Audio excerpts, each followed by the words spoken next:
So the other thing that they went out and did, they did sign a veteran catcher. Mike Zunino signed to a 1-year, $6 million deal. Zunino, career 200 hitter. He does have 146 home runs and just under 3,000 plate appearances. Now he is coming off thoracic outlet syndrome injury that cut short last year for him. I say that. The year before that, he hit a career best 33 home runs in just 375 plate appearances, 216 average, was an all-star. He is a very good defensive catcher as well, which, Terry, we know that's what they're looking for from that position. And if a guy can run into some fastballs and hit home runs, perfect.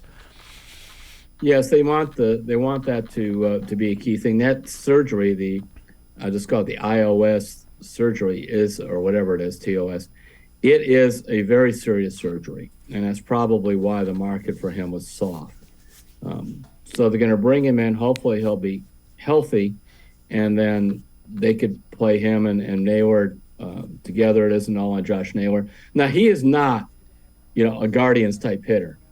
He strikes out all the time. Even when he hit the 33 homers back in 21, he struck out 132 times and 375 at bats. So that's like almost every 3 times. But he did, as you said, run into some home runs. He's hit 20 homers at least 4 times in his career. His batting average is never going to be very high as 200. But after watching Austin Hedges and Luke Maile, you figure that's got to be better. And then I actually think Bo Naylor will probably hit a little better than those guys did too. So it gives them another veteran. I've got to find out more on how his physical condition is. Yeah, and you mentioned Naylor. Naylor's one of the guys that you just don't want a young guy, first experience in the big leagues. You don't want him to have to play every day when he's getting beat up behind the plate. So that's why you bring in the veteran.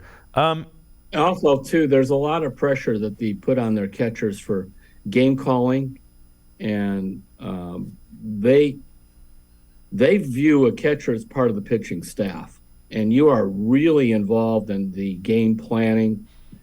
This is that you have to, as Francona says, you have to take ownership of your pitchers that day.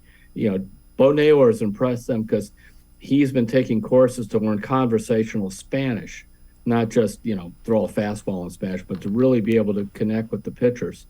And so that's a positive thing there, because he understands that this is, if you want to play in the big leagues and play for Francona and play for the Guardians, this is how they do it.